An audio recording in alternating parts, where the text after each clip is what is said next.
رہبر و رہنما، رہبر و رہنما، خاتم الانبیاء، انقلاب انقلاب، مرد مومن مرد حق، مرد مومن مرد حق، مرد مومن مرد حق، جیتے گا اس بار، جیتے گا اس بار، جیتے گا اس بار، جیتے گا اس بار، نعرہ تکبیر۔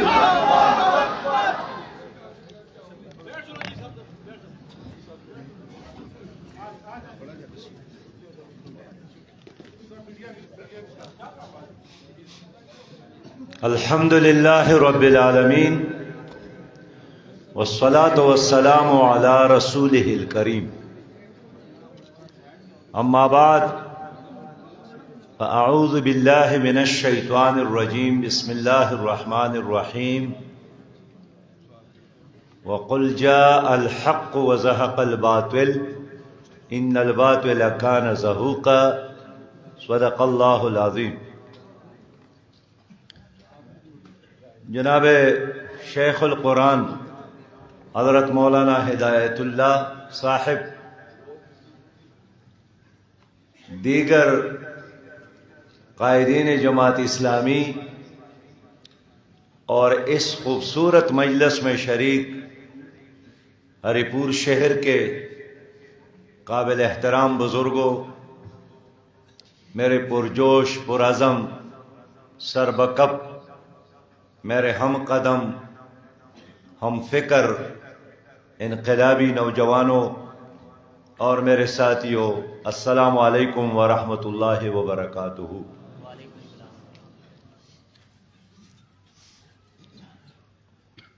جمعے کا مبارک دن ہے اور اللہ کا حکم ہے کہ اذان ہو جائے تو پھر مسجد کی طرف دوڑو اور اپنا کاروبار بند کرو۔ تو میں چاہتا ہوں کہ اذان سے قبل ہی ہم اپنی گفتگو مکمل کریں اور اذان ہوتی ہی آپ اللہ کے حضور سجدریز ہونے کے لیے مسجدوں کی طرف چلے جائیں۔ میرے محترم بھائیوں، میں محترم امیر ضلع کا اور باقی دوستوں کا شکریہ ادا کرتا ہوں کہ اس خوبصورت مجلس کا انعقاد کیا، اور میں چاہتا ہوں کہ ان مختصر لمحات میں آپ کے ساتھ اہم باتوں پر فوکس کروں۔ سب لوگ ایک ہی بات کرتے ہیں کہ حالات بہت خراب ہے۔ ایک ایسا فقرہ ہے کہ رات شہباز شریف صاحب اور نواز شریف صاحب بھی فرماتے ہیں کہ حالات خراب ہے، زرداری صاحب اور بلاول صاحب بھی کہتے ہیں کہ حالات خراب ہے، نگران وزیر اعظم صاحب بھی کہتے ہیں کہ حالات خراب ہیں، مولانا فضل الرحمان صاحب بھی کہتے ہیں کہ حالات خراب ہے، پی ٹی آئی کی قیادت بھی کہتی ہے کہ حالات خراب ہیں، اور میں 100% ان کے ساتھ اتفاق کرتا ہوں کہ حالات خراب ہے۔ اس ملک کی معاشی حالت خراب ہے، اس لیے کہ 80,000 ارب سے زیادہ قرضہ ہے ہمارے اوپر، ہر پاکستانی 3.25 لاکھ روپیہ مقروض ہے۔ پاکستان کا کل بجٹ 14,000 ارب روپیہ ہے، تو اس میں سے 700 ارب روپیہ ہر سال قرض اور سود میں دینے پر ہم مجبور ہے۔ حالات خراب ہے اس لیے کہ 10 کروڑ پاکستانی شرح غربت میں ایک تماشا ہے، اور لکیر غربت کے لکیر سے نیچے زندگی گزارنے پر مجبور ہے۔ حالات خراب ہے، اس لیے کہ کروڑوں ہمارے باصلاحیت نوجوان تعلیم اور سکل کے باوجود بھی بے روزگار ہے۔ حالات خراب ہے اس لیے کہ 2.25 کروڑ سے زیادہ بچے اسکول جانے سے محروم ہے۔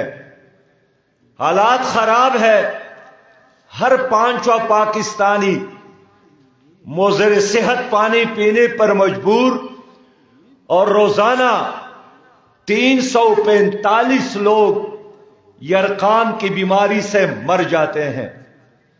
حالات خراب ہے، ہماری عدالتوں میں انصاف نہیں ہے، اور آج بھی وکلاء موجود ہے۔ وقار صاحب، 18 لاکھ سے زیادہ کیسز ان عدالتوں میں پینڈنگ پڑے ہیں۔ روز لوگ آتے ہیں، عدالتوں کی طواف کرتے ہیں، اور نامراد واپس گھروں کو چلے جاتے ہیں۔ حالات خراب ہے کہ اس ملک میں ہاسپٹلز میں غریب کے لیے علاج کا انتظام نہیں۔ حالات خراب ہے کہ پاکستان کا سب سے اچھا ادارہ جو دنیا کے لیے ایک ماڈل اور نمونہ تھا، PIA، ہر گھنٹہ 1 کروڑ روپیہ سے زیادہ خسارہ دیتا ہے۔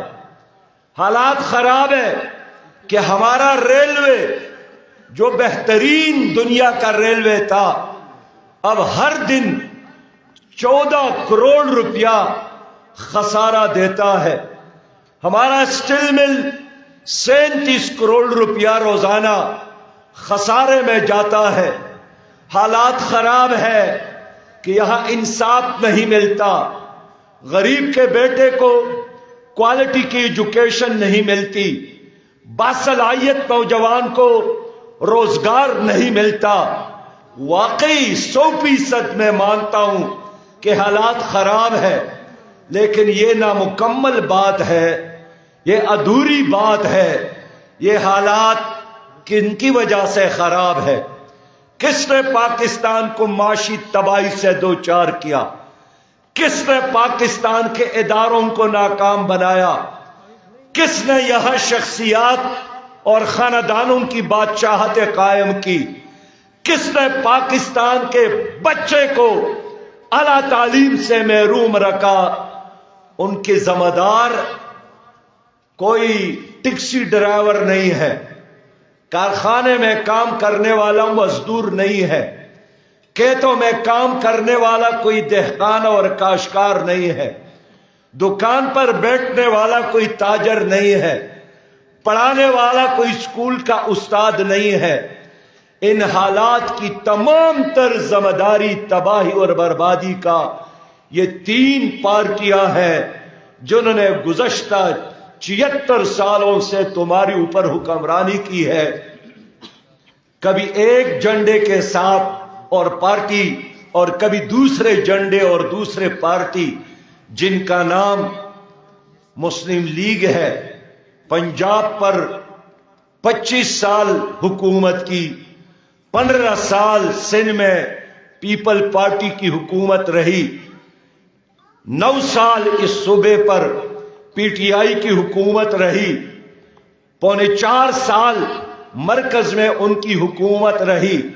تو آج اگر اس ملک میں تباہی ہے، 35 سال اس ملک پر جرنیلوں نے حکومت کی، ایوب خان کی شکل میں، ضیاء الحق اور یحییٰ خان کی شکل میں، پرویز مشرف کی شکل میں، تو ان پاکستان کی جغرافیائی تباہی کی ذمہ داری اور پاکستان کی معاشی تباہی کی ذمہ داری یہ کوئی اور نہیں ہے، نہ جنات ہے، نہ کوئی باہر کی کوئی طاقت ہے۔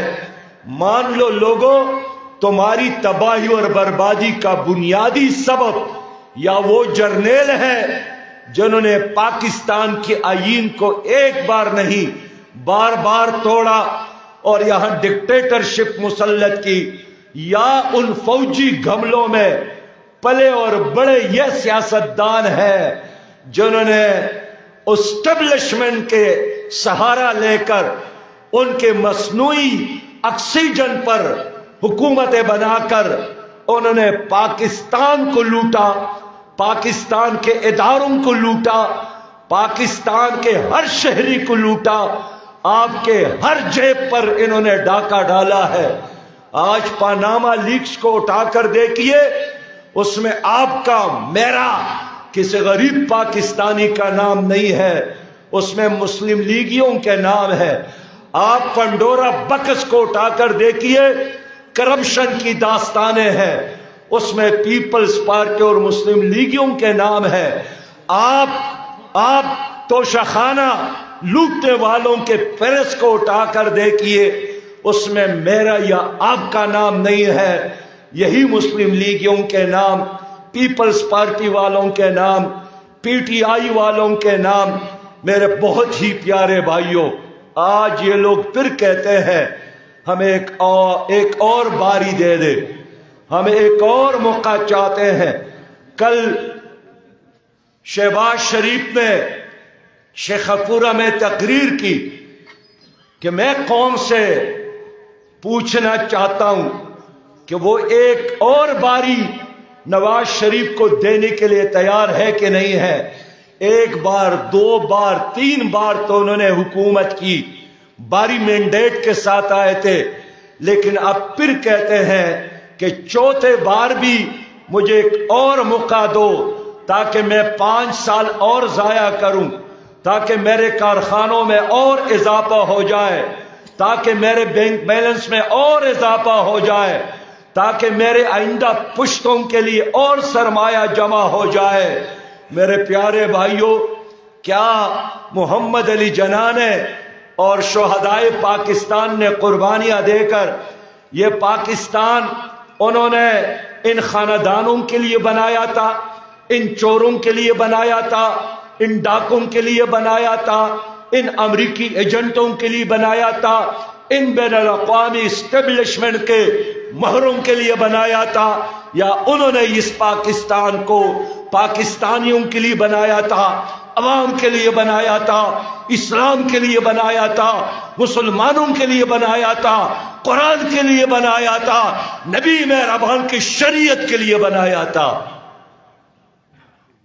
میں آپ سے مشورہ کرنے آیا ہوں، میں آپ کے ساتھ آج جرگہ کرنے آیا ہوں۔ میں بھی ایک شہری ہوں، آپ بھی ایک عام پاکستانی ہیں، آپ ٹیکس دیتے ہیں، آپ کا ٹیکس کا پیسہ کیا تمہارے بچوں پہ خرچ ہوتا ہے یا ان پارٹیوں کے لیڈروں کی وی آئی پی کلچر پر خرچ ہوتا ہے؟ یہ کہاں کا انصاف ہے کہ ایک گورنر جس کا کوئی جاب اور کام نہیں ہے 100 کلومیٹر کے گھر پر رہتا ہے، ایک کمشنر 104 کنال گھر پہ رہتا ہے، کیا ان کو شرم نہیں آتی؟ کیا ان کے آنکھوں میں کوئی حیا نہیں ہے کہ غریب کا پیسہ، مزدور کا پیسہ، ٹرک ڈرائیور، ایک ٹیکسی چلانے والا وہ ٹیکس دیتا ہے، اور وہ ٹیکس دیتا ہے، آپ لوٹنے والے ہیں، آپ ڈاکہ ڈالنے والے ہیں۔ یہی وہ لوگ ہیں جنہوں نے پاکستان کو آگے جانے کی بجائے اندھیروں کے میں دھکیلا ہے۔ آج پاکستان کا پاسپورٹ، گرین پاسپورٹ، سبز پاسپورٹ دنیا کے آخری 4 کمزور ترین پاسپورٹوں میں شامل ہوتا ہے۔ آج پاکستان کا عدلیہ، یہاں وکیل صاحب بیٹھے، مائنڈ نہ کرے، دنیا کے کمزور ترین عدلیوں میں 129ویں نمبر پر ہے، مراعات لینے میں ٹاپ 10 میں شامل ہے، لیکن کارکردگی میں 129ویں نمبر پر ہے۔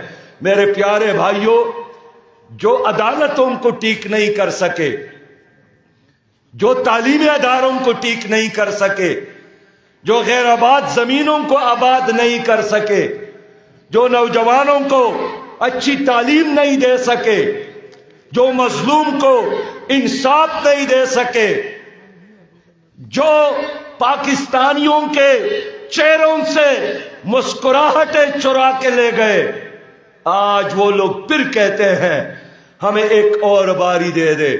میں آپ سے پوچھنا چاہتا ہوں، ان ظالموں کو ایک اور باری دینے کے لیے تیار ہے آپ لوگ؟ یہ اپنے مستقبل کو تباہ کرنے والی بات ہے، یہ اپنے آئندہ نسلوں کے ہاتھوں میں ہتھکڑیاں ڈالنے والی بات ہے۔ باپ بھی کڑا، بیٹا بھی کڑا، بھائی بھی کڑا ہے، بیٹی بھی کڑی ہے، بھتیجے بھی کڑے ہیں، بانجی بھی کڑے ہیں۔ اس طرح نظام تو اس جمہوری دنیا میں کہیں بھی میں نے نہیں دیکھا ہے، جس طرح نظام ان لوگوں نے تمہارے اوپر مسلط کیا ہے۔ یہ تمہارے دشمن ہیں، انہوں نے تمہاری خوبصورت جنت نظیر کشمیر کو انڈیا کے حوالے کیا۔ یہ وہ لوگ نہیں ہیں جنہوں نے ریمنڈ ڈیوس کو امریکہ کے حوالے کیا، 3 شہری انہوں نے قتل کیے۔ یہ وہ لوگ نہیں ہیں جنہوں نے آپ کی بہن عافیہ صدیقی کو امریکہ کے حوالے کیا، 86 سال ان کو سزا سنائی گئی ہے۔ اس کا جرم کیا ہے؟ وہ مسلمان ہے، وہ حافظ قرآن ہے، وہ دنیا کے 7 جینیس ترین خواتین میں شامل ہے۔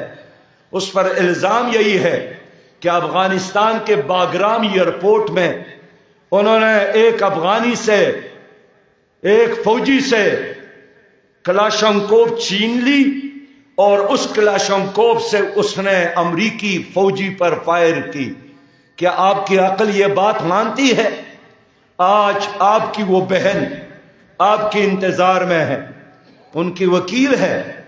وہ وکیل کہتا ہے کہ اگر پاکستان کی کوئی حکومت سنجیدگی کے ساتھ عافیہ کی رہائی کی بات کرے تو ان کی رہائی ممکن ہے۔ ان کے دان شہید ہو گئے ہیں، ان پر تشدد کی وجہ سے ان کی کان کی سماعت ختم ہو گئی ہے۔ ڈاکٹر عافیہ، اس کی آواز میں نے ان کے ایک نعت سنی ہے اور اس نے اپنی ماں کو پیغام دیا ہے کہ میری ماں اگر مجھے موت آ جائے میرے لیے نہ رونا۔ یہ الگ بات ہے کہ وہ زندہ ہے اور ان کی ماں رحلت کر گئی، اس نے اپنی بیٹی کے چہرے کو نہیں دیکھا، لیکن عافیہ نے ان کو پیغام دیا تھا کہ میں قیامت میں حضور صلی اللہ علیہ وسلم کے قدموں میں بیٹھ کر فریاد کروں گی کہ پاکستانیوں نے مجھے ڈالرز کے عوض یہودیوں کے ہاتھوں بیچا تھا۔ وہ بہن تمہارے گریبان میں ہاتھ نہیں ڈالے گی۔ کون ذمہ دار ہے؟ یہی نواز شریف، یہی زرداری، یہی عمران خان، یہی شہباز شریف۔ کتنے بار یہ امریکہ گئے، یہ بش سے ملے ہیں، اوباما سے ملے ہیں، ٹرمپ سے ملے ہیں اور بائیڈن سے ملے ہیں۔ اپنی حکومت، اپنے سپورٹ اور اپنے ذاتی مفادات کے لیے یہ وہاں لابنگ کرتے ہیں، لیکن انہوں نے آپ کی بہن عافیہ کی رہائی کے لیے ایک لفظ تک نہیں کہا۔ کہ اب وقت نہیں ہے کہ ان لوگوں سے پوچھے؟ میری بیٹی ہے، آپ کی بیٹی ہے۔ اگر ہم مسلمان ہیں اور ہم نبی مہربان کی امتی ہے تو ڈاکٹر عافیہ صدیقی ہماری بہن ہے کہ نہیں ہے؟ ہماری ماں ہے کہ نہیں ہے؟ اس قوم کی بیٹی ہے کہ نہیں ہے؟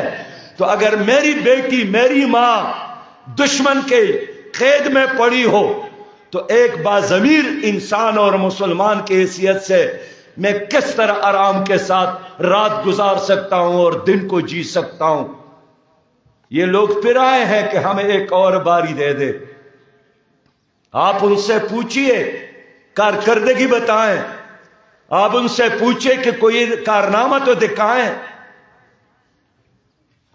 میرے دوستو، آج فلسطین کا مسئلہ بہت بڑا مسئلہ ہے، اس امت کا نمبر 1 مسئلہ ہے۔ آج 87 دن ہو گئے، 87 ان پہ لوہی کی بارش جاری ہے، وہاں بارود کی آگ میں ہمارے بھائی جل رہے ہیں، بہنیں جل رہے ہیں، فرشتے جیسے بیٹیاں جل رہی ہیں، پھول جیسے بچے جل رہے ہیں۔ اقوام متحدہ کا سروے ہے کہ 50,000 مائیں ایسے ہیں جن کے تن پر، جن کے پیٹوں میں اولاد ہے، لیکن کتنے ایسے مائیں ہیں شہید ہو گئے اور ان کے بچے ان کے پیٹ میں جل گئے۔ انہوں نے آسمان کے سورج کو نہیں دیکھا، انہوں نے اپنے والدہ اور والدہ کی چہرے کو نہیں دیکھا اور جل گئے۔ ان کا جرم کیا ہے؟ کیوں فلسطینی لڑ رہے ہیں مسجد اقصی کے لیے؟ تو کیا مسجد اقصی ان کا ہے یا ہمارا بھی ہے؟ کیا یہ عمر ابن خطاب نے ہمارے حوالے نہیں کیا تھا؟ کیا یہ صلاح الدین ایوبی کی امانت نہیں ہے؟ آج وہی مسجد اقصی ہمیں پکار رہی ہے، آج غزہ کے لوگ ہمیں پکار رہے ہیں۔ کہاں گئے وہ پاکستان؟ کہاں گئے عالم اسلام؟ کہاں گئے 58 اسلامی ممالک؟ کہاں گئی وہ 74 لاکھ اسلامی فوج؟ امریکی ڈر اور خوف کی وجہ سے سب خاموش ہے۔ ان حکمرانوں نے اسلام آباد میں بے غیرتی کا کفن اپنے اوپر ڈالا ہے کہ ہمیں کچھ نظر نہیں آتا۔ کچھ لوگ ہیں جو اسرائیل کا مقابلہ کر رہے ہیں، آپ ان سے پوچھئے، مسلم لیگ سے پوچھئے، نواز شریف سے پوچھئے، پیپل پارٹی سے پوچھئے، زرداری صاحب سے پوچھئے کہ آپ لوگوں نے، کہتے ہم بڑی جماعت ہے، ایک جلسہ نہیں کیا، ایک جلوس نہیں نکالا، بے غیرتی کی وجہ سے اور امریکی خوف کی وجہ سے ایک سٹیٹمنٹ امریکی اور اسرائیل کے خلاف نہیں دیا۔ میں ٹھیک بولتا ہوں یا غلط بولتا ہوں؟ ہم نے ملین مارچز کیے، میں نے تمام سیاسی جماعتوں کو اکٹھا کیا، ہم نے ترکی اور ایران اور قطر کا دورہ کیا، ہم نے اسلام آباد میں ایک ایک سفارت خانے پر جا کر دستک دی غزہ کے لیے، فلسطین کے لیے۔ میں نے ایران کی حکومت سے بات کی، مجھے راستہ دو۔ میں نے ترکی کی حکومت سے بات کی، مجھے راستہ دو۔ میں اس قوم سے تعلق رکھتا ہوں جنہوں نے 1948 میں دیر، بنو، باجول، وزیرستان سے عظیم لشکر روانہ کر کے سری نگر کے گلیوں اور کوچوں میں انڈیا کا مقابلہ کیا تھا۔ میں نے فلسطین کی لیڈر اسماعیل ہانیہ سے بھی عرض کیا کہ میں مرنا چاہتا ہوں آپ کے ساتھ، ایک مورچے میں دشمن کے ساتھ لڑتے لڑکے جام شہادت چاہتا ہوں۔ میں نے کہا میرے ساتھ ایسے غیرت مند پاکستانی موجود ہے جو بخار کی بجائے، کینسر کی بجائے، کسی ایکسیڈنٹ میں مرنے کی بجائے چاہتے ہیں کہ یہاں آ جائے اور یہاں لڑتے لڑکے ان کو موت آ جائے، اور قیامت میں اللہ ان سے پوچھے کہ آپ تو ہری پور میں تھے، آپ تو پشاوری تھے، آپ تو لاہوری تھے، آپ کی لاش یہاں کیسے آئی؟ اور وہ جواب دے سکے کہ میرے رب مسجد اقصی کی تحفظ کے لیے اپنی ماں، بہنوں اور بیٹیوں کی پکار پر لبیک کہتے ہوئے میں یہاں پر آیا تھا۔ لیکن ہمارے راستے میں کون رکاوٹ ہے؟ یہی مسلمان حکمران۔ میرے پیارے بھائیو، ہم یہی کر سکتے تھے۔ ہم نے یہاں 1 ارب اور 40 کروڑ روپیہ اکٹھا کر کے ان کے حوالے کیا، لیکن شرمندگی کے ساتھ میں نے حماس کی لیڈر سے کہا کہ میں یہ آپ کو دیتے ہوئے شرم محسوس کرتا ہوں، اس لیے کہ مجھے جہاز کے مقابلے میں آپ کو جہاز دینا چاہیے تھا، آپ کو توپ دینا چاہیے تھا، آپ کو ٹینک کے مقابلے میں ٹینک دینا چاہیے تھا۔ اگر اسرائیل کے ٹینک غزہ میں داخل ہو سکتے ہیں تو مصر، لبنان، شام، ترکی پاکستان اور ایران اور عربوں کے ٹینک وہاں داخل کیوں نہیں ہو سکتے؟ کاش یہاں جماعت اسلامی کی حکومت ہوتی. میں اللہ پر ایمان کے ساتھ یہ بات کرتا ہوں، ہماری حکومت ہوتی، میں یا میرا کوئی بھائی وزیر اعظم ہوتا، کوئی کارکن وزیر اعظم ہوتا، اسرائیل میرے بھائیوں پر ایک گولی بھی نہیں چلا سکتے تھے. ان کو یقین ہوتا کہ پاکستان میں جماعت اسلامی موجود ہے. یہ بزدل یہودی ہے، یہ ڈرپوک یہودی ہے، یہ موت سے ڈرتے ہیں، یہ شراب کے ساتھ محبت کرتے ہیں، یہ بدکار ساہوکار سودخور قوم ہے. کبھی بھی انہوں نے میدان میں ہمارا مقابلہ نہیں کیا، لیکن اس وقت تو میدان میں ان کا مقابلہ کوئی کرنے والا نہیں ہے سوائے ان چند لاکھ فلسطینیوں کی. آپ ان سے پوچھے کہ امریکی خوف سے آپ خاموش رہے اور اب ہری پور آ کر ہم سے ووٹ مانگتے، اب ایبٹ آباد میں دوبارہ ہم سے ووٹ مانگتے. میرے پیارے بھائیوں، اس ملک میں سودی نظام ہے. سودی نظام اللہ اور رسول کے ساتھ جنگ ہے. نبی مہربان نے فرمایا ہے کہ جس طرح ایک آدمی اپنی ماں کے ساتھ بدکاری کرے اور نکاح کرے، اسی طرح سود کا نظام ایک گناہ ہے. لیکن یہ سود کا نظام کن لوگوں نے تمہارے اوپر مسلط رکھا ہے؟ ان تین پارٹیوں نے اور انہی جرنیلوں نے جنہوں نے ماضی میں حکومتی کی ہے. تو جو حکومت، جو سیاسی جماعت کا لیڈر آپیہ کے لیے بات نہیں کرتا، کشمیر کے لیے کچھ نہیں کرتا، فلسطین کے لیے کچھ نہیں کرتا، معیشت کو ٹھیک نہیں کرتا، انصاف نہیں دے سکتا، کیا ان کو یہ حق ہے کہ وہ دوبارہ آ جائے کہ مجھے ایک اور باری دے دے؟ 100 سال بھی ان پارٹیوں کو مل جائے، 100 سال، پیپلز پارٹی، مسلم لیگ اور پی ٹی آئی یا ان کے اور ایجنٹوں کو، یقین کرے پاکستان مزید تباہ اور برباد ہو جائے گا. ان کے ساتھ کوئی ویژن نہیں ہے اپنی ذات کے علاوہ. یہ اپنی محبت میں گرفتار ہے، یہ خود عاشق بھی ہے اور خود معشوق بھی ہے، خود محبت بھی کرتے ہیں اور خود محبوب بھی ہے. یہ اپنے بیٹوں اور اپنی اولاد کے ساتھ جماعت اسلامی اس ملک میں کڑی ہے. مجھے تو پی ڈی ایم والوں نے بھی کہا، شہباز شریف اور زرداری صاحب نے بھی کہا ساتھ دے دے، پی ٹی آئی والوں نے بھی کہا ساتھ دے دے. میں نے کہا کہ میری جماعت ایک نظریاتی جماعت ہے، میری سیاست کا محور ذاتی مفادات اور دولت کا حصول نہیں ہے، میری سیاست کا مرکز اور محور اس ملک کے عوام ہے اور اس ملک میں اسلامی نظام کا نفاذ ہے. اس لیے میں نے کسی کا ساتھ نہیں دیا. آج میں تنہا کھڑا ہوں، لیکن میں کہتا ہوں اللہ میرے لیے کافی ہے، اللہ ہمارے لیے کافی ہے. حسبنا اللہ، اللہ کافی ہے. نعم المولا و نعم النصیر، وہ بہترین کارساز اور بہترین مددگار ہے. میرے لوگوں، میرے بھائیوں، میں آپ لوگوں سے یہی عرض کروں کہ یہ جو ترازو ہے آپ کے سامنے، یہ عدل کا نشان ہے.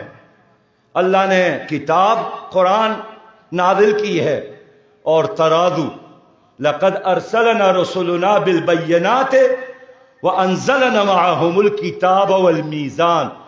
کتاب قرآن حکیم ہے اور میزان عدل اور انصاف کا نظام ہے. میں اس لیے چاہتا ہوں، میں فیصل کی بات نہیں کرتا، میں خالد کی بات نہیں کرتا، میں غزن کی بات نہیں کرتا، میں حفیظ الرحمان کی بات نہیں کرتا، میں ترازو کی بات کرتا ہوں. میں ترازو کے لیے ووٹ مانگنے آیا ہوں. آپ ترازو کا ایمبیسیڈر بنے، آپ ترازو کا سفیر بنے. یہ ترازو ہے جس پر مسلمان تو کیا غیر مسلم بھی اعتماد کرتا ہے، جس پر دکاندار اور خریدار دونوں اعتماد کرتا ہے. یہ کبھی بھی جھوٹ نہیں بولتا، یہ ہمیشہ انصاف کرتا ہے.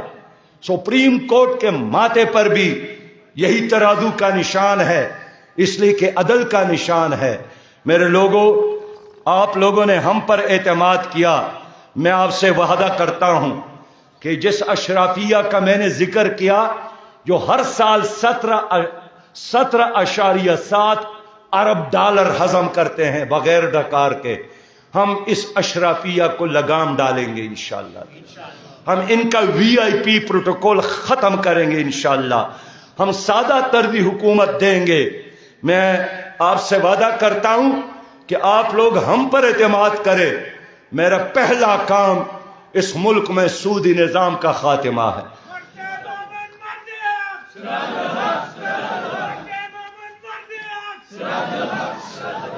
ہم سودی نظام کو ختم کریں گے. شرم کی بات ہے، انڈیا میں شرعی سود 6.7% ہے اور پاکستان میں 22.7% ہے.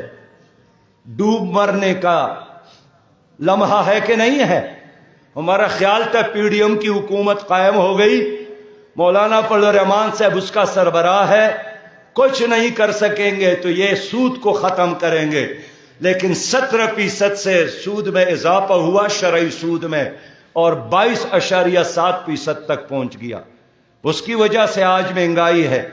جماعت اسلامی پر اعتماد کرو. ہم انشاءاللہ تعالی بلا سود کا ایک معاشی نظام دیں گے. ہم دوبارہ پولیس ریفارمز کریں گے. ہم بیوروکریسی کا بھی دوبارہ انشاءاللہ تعمیر کریں گے. مجھے غزن صاحب نے بتایا آج آپ کے جلسے کو اوپن جگہ میں جلسہ نہیں کرنے دی. میں نے پوچھا دپا 144 ہے؟ اس نے کہا کہ نہیں. تو بھئی یہ کہاں کا نظام ہے؟ ملک میں تو کوئی مارشل لا نہیں ہے. میں نے غزن صاحب کو ایڈوائز کیا آئندہ کسی آفیسر نے تمہارا راستہ روکا، تمام کارکنان کو لے کر ان کو دفتر میں محاصرہ کرو، ان کے دفتر کو تالے لگاؤ، ان کو دفتر سے باہر نہ آنے دو. اگر کوئی بیوروکریٹ قانون ہاتھ میں لیتا ہے پھر عوام اس کو یہی نہیں کرنے دیں گے. یہ آئین ہمارا، یہ پاکستان ہمارا. تم ہمارے چوکیدار، تم ہمارے مزدور، تم ہمارے ٹیکسوں پر تنخواہ لینے والے. تمہارے گاڑی میں یہ تیل ہمارا ہے، یہ جو تیل جلتا ہے یہ تمہارا نہیں ہے، یہ غریب پاکستانی کا خون جلتا ہے. ہمت کرو، ڈرنا نہیں، جھکنا نہیں. یہ ملک آپ کا ہے، یہ برہمنوں کا نظام ہم نہیں مانتے ہیں. عوام شودر اور وہ برہمن ہوں گے. دور ہٹو امریکی یارو، پاکستان ہمارا ہے. دور ہٹو امریکی یارو، پاکستان ہمارا ہے. دور ہٹو جاگیردارو، پاکستان ہمارا ہے. دور ہٹو سرمایہ دارو. پاکستان لوگوں پیسے کی کمی نہیں ہے. میں فائنانس منسٹر رہا ہوں، پیسے کی یہاں کوئی کمی نہیں ہے، انصاف کی کمی ہے. میں فائنانس منسٹر تھا، پہلے بجٹ میں اپنے وزراء کے لیے 18,000 روپیہ تنخواہ مقرر کیا تھا. میں نے ان سے کہا کہ جو وعدہ کیا تھا کہ ہم خدمت کے لیے جا رہے ہیں، آپ کیسے مجھ سے مراعات مانگتے ہیں؟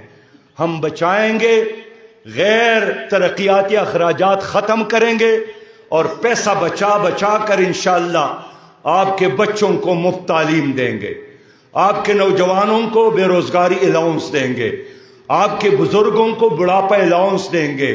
ہم ایک ایسا پاکستان آپ کو دیں گے جس میں غریب اور امیر سب برابر ہوں گے. اب تو ان کے کتے مزے کرتے ہیں اور آپ یہاں دکے کاتے ہیں کہ صبر کرو. یہ جو میرے اوپر قرضہ ہے 80,000 ارب کا، میں نے سوچا ہے اس کو کیسے ہم ختم کریں گے. اس اشرافیہ کی دولت کو قبضے میں لے کر ان کی پراپرٹیز، ان کے کارخانوں کو، ان کی حرام کے بنگلوں کو فروخت کر کے سارے قرض انشاءاللہ ہم ادا کریں گے. میں جانتا ہوں نہ نیب ان کا احتساب کر سکتا ہے نہ عدالتیں. میں عوام سے اپیل کرتا ہوں کہ اس کرپٹ ٹولے کا احتساب، اس کرپٹ مافیا کا احتساب ووٹ کے ذریعے کرے. آئندہ پولنگ سٹیشن کو اس منافقانہ سیاست کے لیے قبرستان بنا دے. ہم آپ کے خادم ہیں. یہاں توربیلا ڈیم کے متاثرین ہے کہ نہیں ہے تو ہاتھ اٹھا لے۔